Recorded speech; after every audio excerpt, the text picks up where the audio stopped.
Buenos días, yo soy el doctor Pérez Ascani Sebastián, cardiólogo, especialista en imágenes cardiovasculares, SPECT, tomografía cardíaca y resonancia cardíaca. Hoy vamos a ver la evaluación de la patología isquémico-necrótica mediante resonancia cardíaca y SPECT. Bien, ¿qué es la medicina nuclear? Es la capacidad de mostrar función, fisiología y metabolismo. Lo nuclear se refiere al decaimiento radiactivo originado en el núcleo atómico, liberando un rayo gamma. En la metodología de SPECT, o un positrón que colisiona con algún electrón fuera del núcleo, emitiendo rayos gamma en la metodología de PET. En la tabla podemos ver algunos de los radioisótopos más comúnmente utilizados en medicina nuclear, como Tecnecio 99, que es el que utilizamos para los estudios de cardiología, o Fluor 18, que es el que se utiliza en PET, que tiene una vía media menor y mayor energía por fotón. Bien, ¿cuáles son los equipos de detección que utilizamos en medicina nuclear? Bueno, tenemos los activímetros, que sirven para calibrar la dosis en milicurie o megabecquerels, los contadores de Geiger-Müller para monitoreo de radiación ambiental, las cámaras de adquisición y procesamiento de imágenes como SPECT, SPECT-CT, PET y PET-CT. Acá vemos una imagen de un detector del equipo de SPECT. Entonces, bueno, una vez administrado el radiofármaco, es necesario detectar la emisión de los rayos gamma para poder obtener la información funcional. La cámara gamma es la que se utiliza para detección de esos rayos gamma. Y los componentes para la detección son el colimador, como podemos ver en esta imagen, el cristal detector, un conjunto de tubos, fotomultiplicadores, circuito logístico de posicionamiento y selección de energía, análisis de altura de pulso y las computadoras de procesamiento y análisis de datos. Hay que tener en cuenta que la eficacia de la cámara es muy baja, ¿no? De cada 1.000.000 de fotones que son emitidos en todas direcciones por el paciente, 500.000 salen del emisor y los restantes quedan retenidos por atenuación. 100.000 llegan al cabezal detector y de esos 100.000, 10 atraviesan el colimador. Y de esos 10, entre 3 a 5 son fotones de baja energía. Bien, el detector de la cámara rota 360 grados en el caso de que sea un SPECT de detector único, o 180 grados en los casos de detectores de dos detectores, y así sucesivamente, y adquiere datos en forma sucesiva de las distintas vistas alrededor del paciente. Se obtienen vistas estáticas y dinámicas, ¿no? Las vistas estáticas son adquiridas después de que el radiofármaco ha tenido un tiempo para llegar a una biodistribución estacionaria, y las imágenes dinámicas son una serie de imágenes adquiridas durante un periodo de tiempo para observar cómo cambia la distribución del radiofármaco con el tiempo. En las imágenes de cardiología utilizamos imágenes estáticas para los cortes coronales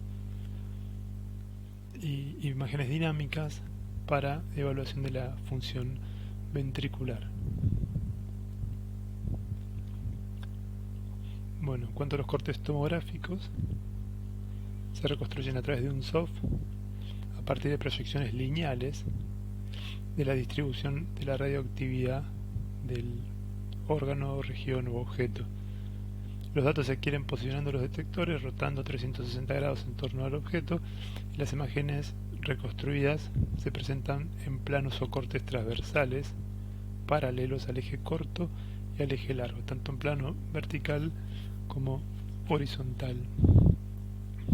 Acá podemos ver una imagen de un estudio de SPECT cardíaco donde vemos en el panel superior las imágenes de eje corto. Es un corte coronal que va desde la base hacia la punta del ventrículo izquierdo. En las imágenes del medio vemos un corte sagital, es un eje largo vertical que va desde el septum hacia la pared lateral del ventrículo izquierdo. Y en el panel inferior vemos un eje largo horizontal, que es un corte transversal que va desde la cara inferior hacia la cara anterior del ventrículo izquierdo. Bien, en cuanto a algunos parámetros de adquisición de SPECT, tenemos en cuanto a la rotación total del cabezal. Puede ser, si es de un cabezal, la rotación va a ser 360 grados, si es de dos cabezales 180 y así sucesivamente. En cuanto al radio de rotación, cuanto más próximo al cuerpo, mejor va a ser la resolución. En cuanto a la distancia del emisor o la fuente con el colimador, lo mismo, cuanto más próximo al cuerpo emisor, mejor va a ser la resolución. En cuanto a las estadísticas de conteo, el número de cuentas por proyección versus el tiempo de adquisición. A mayor número de cuentas por vista, mayor va a ser el tiempo de adquisición. En cuanto a la densidad de cuentas, o sea, cuentas por píxel versus el ruido estadístico, también a mayor densidad de cuentas, menor es el ruido, pero también va a ser mayor el tiempo de adquisición. En cuanto al número de proyecciones, puede ser 60, 90 o 180 proyecciones por muestreo angular. Mejor va a ser la imagen con mayor número de proyecciones, pero también vamos a tener mayor tiempo de adquisición y la gente no tolera el estudio tan largo, ¿no? En cuanto al tamaño de la matriz, 64 por 64 nos da una resolución de 6.2 milímetros, 128 por 128 de 4 milímetros, que es la que utilizamos en la mayoría de los estudios de SPECT cardiológicos, y 256 por 256 nos puede llegar a una resolución de hasta 2 milímetros, pero no se utiliza en la práctica clínica, es un estudio muy largo. Bueno, en cuanto a los sistemas híbridos, las imágenes de modalidad doble, como SPECT-CT o PET-CT, se usan para correlacionar la información estructural con la funcional. Las imágenes de medicina nuclear y radiología son complementarias, no son redundantes, ¿no? Estas imágenes híbridas facilitan la cuantificación, las correcciones por atenuación, la dispersión y por errores en volumen parcial. Bueno, en cuanto a algunas diferencias, la medicina nuclear es una imagen funcional, la tomografía es una imagen anatómica. En la medicina nuclear se administra un radiofármaco al sujeto y este emite gamas desde el órgano o región de interés. En la tomografía, la transmisión de rayos X es a través del cuerpo por una fuente externa. En la medicina nuclear, la actividad en milicurie está limitada por la dosis de radiación aceptada en humanos. Entonces las imágenes son de baja resolución espacial, con ruido estadístico, y lleva mucho tiempo obtenerlas. En resonancia en tomografía, tenemos muy buena resolución, muy buena relación señal-ruido, y es un estudio rápido. En cuanto a la utilidad de la corrección de atenuación, mejora la calidad visual y la exactitud cuantitativa. El desarrollo de los sistemas híbridos y las primeras aplicaciones han sido cardiológicas, ¿no? Para corrección de atenuación de los fotones. También con el tomógrafo multicorte diagnóstico con una mayor resolución es posible la angiografía coronaria y superponer la imagen en colores de perfusión. Como vemos en esta imagen, del lado izquierdo vemos una imagen con corrección de atenuación y del lado derecho vemos una imagen sin corrección de atenuación, y podemos ver cómo se evidencia un defecto de perfusión en cara inferior correspondiente a atenuación diafragmática o abdomen en un paciente con un abdomen prominente.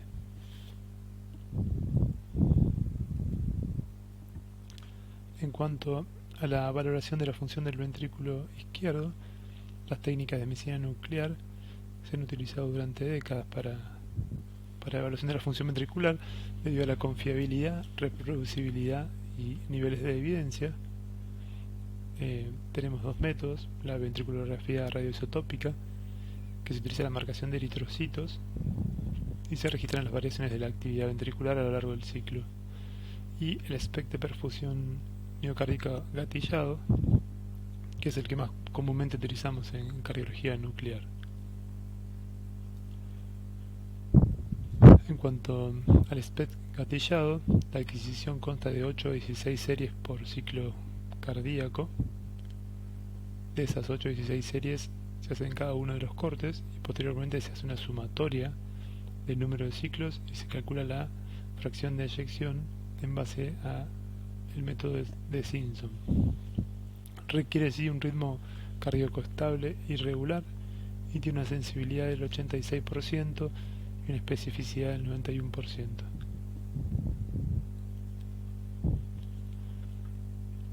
Bien, lo que están viendo acá es una serie de secuencias.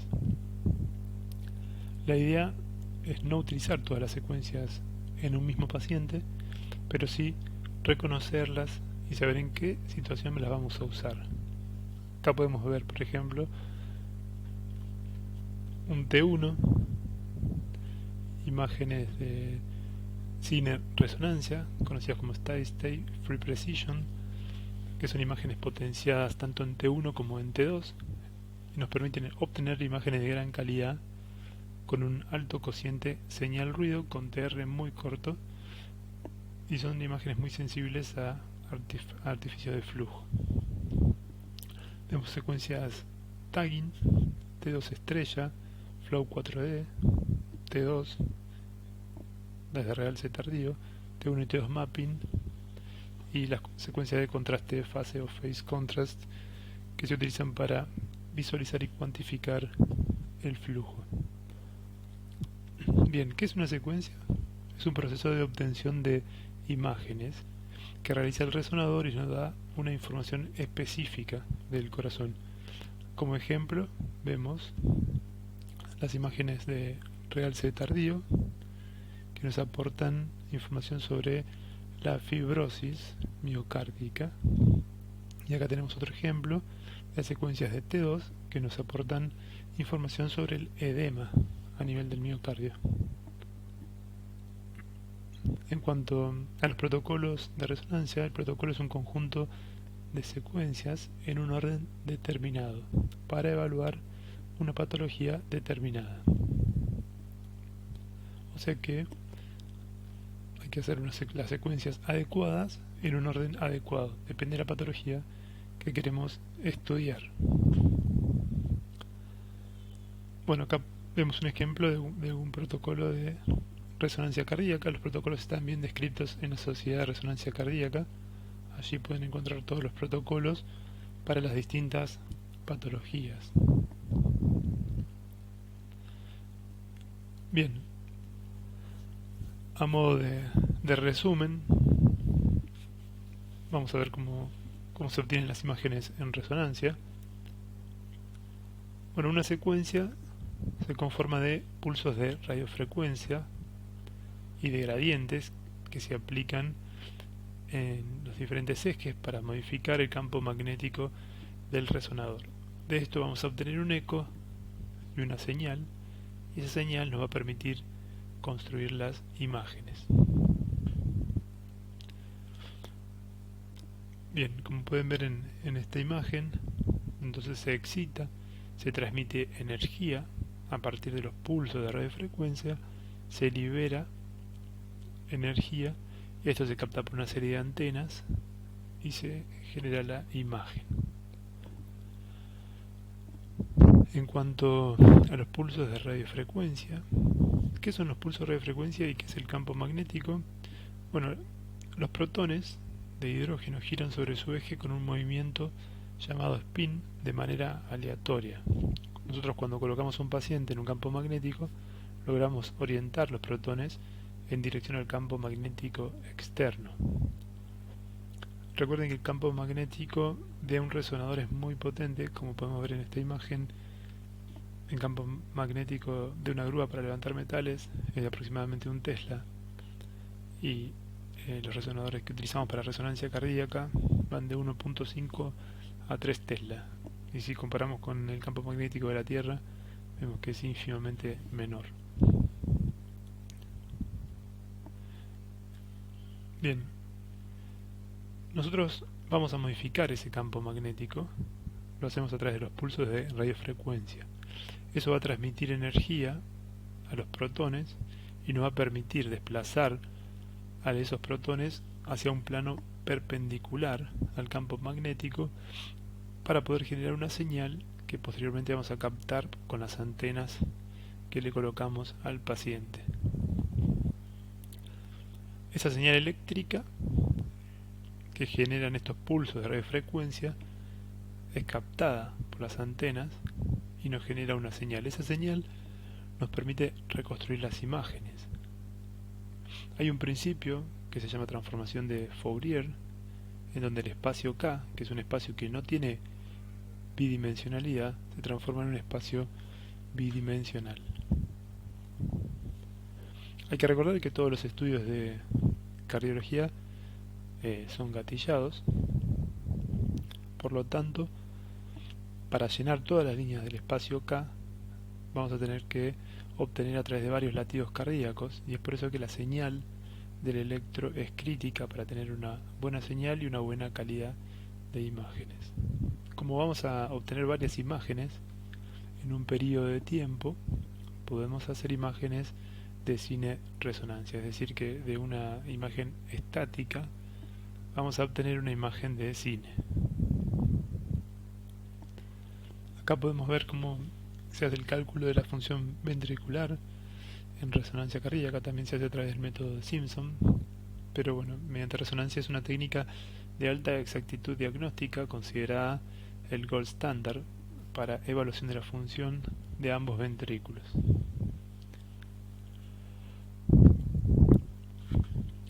Bien, ahora vamos a entrar un poco en los radiotrazadores que utilizamos para los estudios de medicina nuclear. Los radiofármacos de SPECT más comúnmente utilizados son el tecnesio 99 con cestamib, tecnesio 99 con tetrofosmina y el talio cloruro. Los basados en tecnesio tienen una calidad de imagen superior, con menos dispersión y menor dosis de radiación por unidad administrada.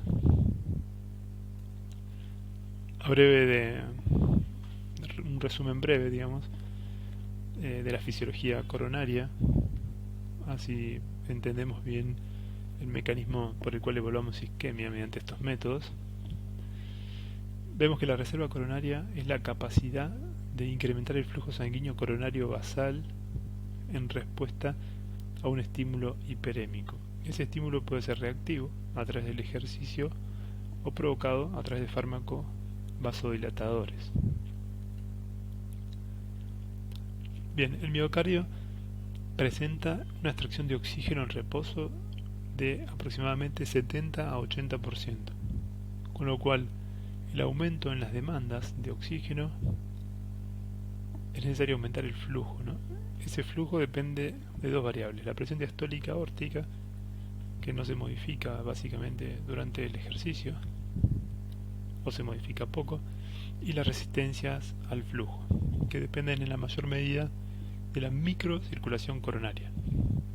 Entonces el aumento de la función, el aumento del flujo en función de la demanda lo hace disminuyendo las resistencias en la microcirculación. La resistencia al flujo en las coronarios subepicárdicos, o sea, en las arterias de conducción, es muy baja, ¿no? pero se modifica en presencia de lesiones coronarias obstructivas fijas o espasmo coronario que genera una resistencia superior a la microcirculación. Por lo tanto, una caída significativa de la presión distal a una estenosis provoca hipoflujo e isquemia.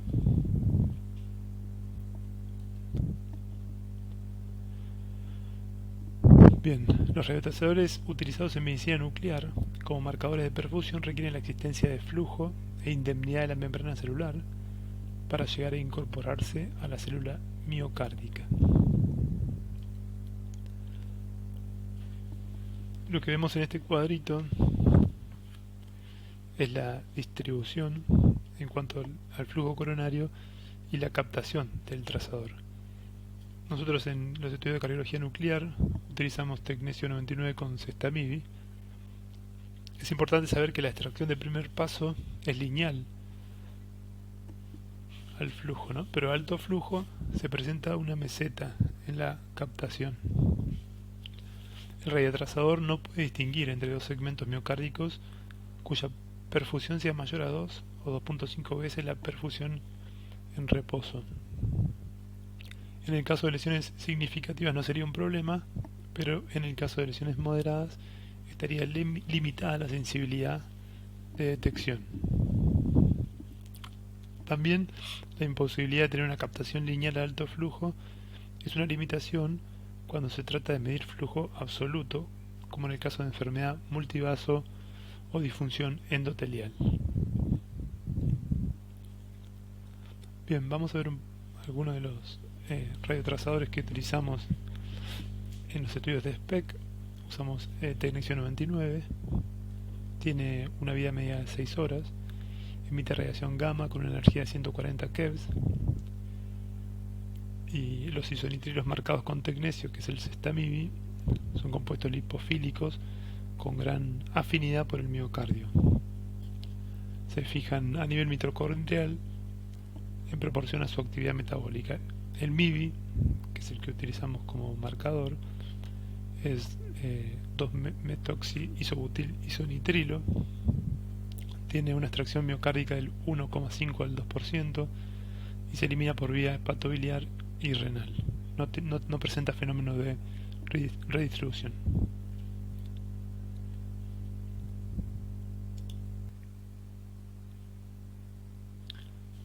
Bien, en cuanto a los protocolos más utilizados en cardiología, tenemos el protocolo de un día, donde se utiliza una dosis en estrés de 8 a 10 milicurie y una dosis de reposo de 25 a 30 milicurie. Podemos tener un protocolo de 2 días para pacientes con un alto índice de masa corporal, con inyección igual de los radiotrazadores. La dosis estándar es para paciente promedio, aproximadamente 70 kilos, y se puede ajustar 0,31 milicurie por kilo. Y después tenemos los protocolos de estrés único, que son los que utilizamos nosotros, por lo menos en el servicio de cardiología nuclear, en el cual se revisan las imágenes de estrés y si son inequívocamente normales, tanto la perfusión como la función, se omite el estudio de reposo. Se informa que la exposición a radiación está en el rango de 14 milisieverts para un protocolo típico de estrés reposo o reposo estrés, y de solo 6 a 7 milisieverts para un estudio de dosis alta de estrés, o incluso menor si se usan dosis más pequeñas, ¿no? Entonces, ¿cuáles son las ventajas de un protocolo de estrés único? Bueno, se ahorra tiempo, se aumenta la eficiencia del laboratorio, se pueden hacer más pacientes por día, ¿no? Disminuye el costo, mejora la comodidad del paciente, tiene menos tiempo dentro del laboratorio y debajo de la cámara, y también disminuye la exposición a la radiación. ¿Cuáles son los requisitos para imágenes de estrés único? Bueno, que las imágenes sean de buena calidad, que haya un lector experimentado, que el estudio de estrés se realice como estudio inicial, bueno, que la interpretación sea poco después de la adquisición y el procesamiento, y que la perfusión y la función sean inequívocamente normales. Bien, en cuanto a los protocolos para la tomografía, hay tres tipos de protocolos. La tomografía no gatillada sin contraste, con respiración suave, con cortes de 5 milímetros de grosor, que son para corrección de atenuación. La tomografía sin contraste gatillada, con retención de respiración, con un grosor de corte de 2 a 3 milímetros, que nos sirve para cuantificar el calcio en las arterias coronarias. Y la tomografía con contraste gatillada, con retención de respiración, con un grosor de corte de 0,5 a 0,75 milímetros para angiografía coronaria. Bien, en cuanto a las pruebas evocadoras de isquemia, tenemos dos modalidades, ya habíamos dicho, ejercicio físico o mediante estrés farmacológico. En cuanto al ejercicio físico, lo que hacemos es reproducir una situación de sobrecarga que desestabiliza el equilibrio entre la oferta y la demanda de oxígeno a nivel coronario. Es la modalidad preferida si se logra obtener una carga de trabajo adecuada, ¿no? Por lo menos se tiene que obtener el 85% de la frecuencia cardíaca máxima, que serían 5 MET. Si no se alcanza por lo menos un 80% de esa frecuencia cardíaca, el valor predictivo negativo de la perfusión es muy bajo, ¿no? Del 56%. El radiofármaco debe ser inyectado tan cerca como sea posible del pico del ejercicio físico y debe seguir ejercitando por 1.5 a 2 minutos después de la inyección. En cuanto al estrés farmacológico, tenemos dos métodos: por aumento de la frecuencia cardíaca y del doble producto a través de dobutamina y atropina, o con la utilización de fármacos vasodilatadores que no necesariamente provocan isquemia, sino que su efecto es la redistribución del flujo coronario, como dipiridamol, adenosina y regadenoson.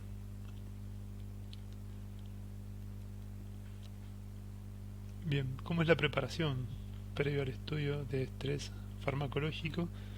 Bueno, se solicita abstinencia a la ingesta de xantinas, que son aportadas por café, té, cacao, el mate, guaraná, bebidas cola, ¿no? Las xantinas ejercen una acción competitiva en los receptores de adenosina, llegando a bloquear los efectos de la misma si ha sido administrado previamente, ¿no? O bien desplazarlo de los receptores.